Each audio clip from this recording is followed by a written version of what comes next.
The announcement has sent ripples across the globe. In a conflict that has dragged on for years, consuming lives, economies, and political capital, the world waited to see what role the United States would play. And now the message has come with clarity. American troops will not be sent to Ukraine as part of any peace arrangement. It is a statement that reshapes expectations, redraws strategies, and forces allies and adversaries alike to recalculate their next moves. The Ukraine war has been one of the most defining conflicts of this generation. It has divided nations, tested alliances, and reminded the world of the dangerous fragility of peace in Europe. Since the first days of invasion, questions have lingered over how far the West would go in supporting Ukraine. Billions of dollars in aid, weapon systems, sanctions on Russia, these have been the pillars of support. But behind every discussion, there was always the lingering question: would American soldiers themselves ever be part of this battlefield? Now, with this statement, that door has been firmly closed. For the people of Ukraine, this message carries mixed emotions. On one hand, they know that their fight has always been their own, that defending their homeland rests primarily on their soldiers, their courage, and their sacrifice. On the other, they have long hoped that the direct presence of Western troops could shift the balance dramatically against Russia. To hear that U.S. boots will not touch Ukrainian soil as part of a peace deal is to be reminded once again of the limits of international support. America may lead with money, weapons, and political pressure, but it will not sacrifice its own blood in this war. For Russia, the reaction is far more complex. On one hand, the Kremlin can frame this as a symbolic victory, a confirmation that even Washington has no appetite to escalate directly against Moscow. The absence of U.S. troops means Russia avoids a nightmare scenario where its forces face not only Ukrainian soldiers but also the unmatched military machine of America. Yet at the same time, the Kremlin knows this does not mean America is stepping back. Financial and military aid to Ukraine will continue.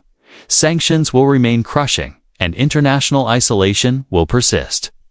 What Russia gains in avoiding direct confrontation, it loses in the ongoing war of endurance. Allies in Europe are also watching closely. Nations like Poland and the Baltic states, who live with the daily anxiety of Russian aggression at their doorstep, might feel a chill of disappointment.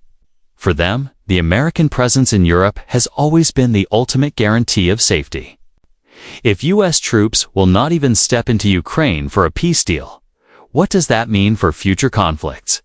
Yet at the same time, Washington's commitment to NATO remains firm. The message is not abandonment, it is caution. America is willing to arm, to finance, to train, but not to entangle itself in another war that could spiral out of control. The calculation behind this decision is deeply strategic. Sending American troops to Ukraine would mean risking direct war with Russia, a nuclear power. It would mean turning a regional conflict into a global one, with unpredictable consequences. For decades, U.S. foreign policy has been shaped by the balance between deterrence and restraint. Engage too little, and allies lose faith. Engage too much, and the risk of catastrophic war becomes unbearable. In this case, restraint has won. But let us not mistake restraint for weakness.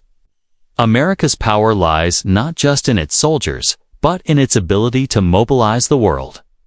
Ukraine has received tanks, long-range missiles, air defense systems, intelligence, and billions of dollars, largely because Washington pushed for it. The message now is clear.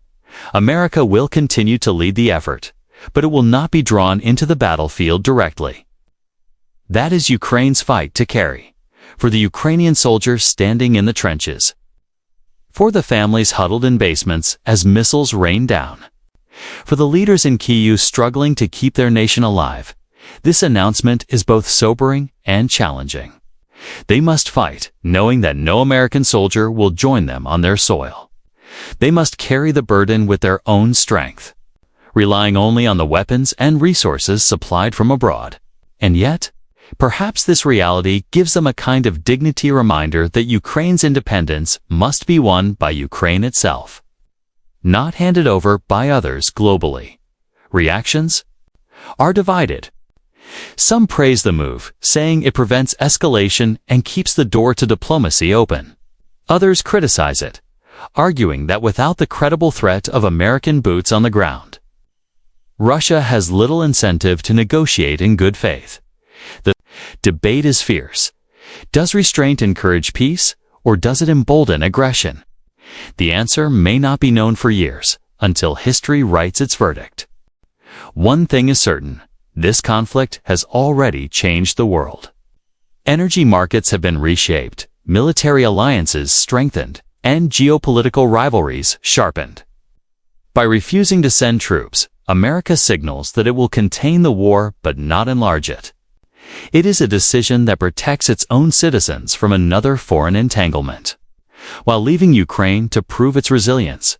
But for ordinary people, thousands of miles away, the war still feels personal. Families see rising costs of food and energy. Soldiers return home in coffins. Refugees flood into neighboring countries. The world feels smaller, more fragile, more dangerous. When leaders speak of peace deals, of troop movements, of strategic calculations, behind those words are millions of lives shaped by choices made in distant halls of power. In the days ahead, Ukraine will continue to fight. Russia will continue its offensives. And the world will keep asking the same question: how will this war end? America's refusal to send troops is not the end of the story. It is merely one chapter. The true ending remains unwritten, carved day by day in the blood and courage of those on the front lines. This is the reality. America has drawn its line. The war will rage on, and the path to peace remains uncertain. But what is certain is this: history will judge these choices not in speeches, not in press conferences, but in the survival or collapse of nations, in the triumph or tragedy of people who refuse to surrender.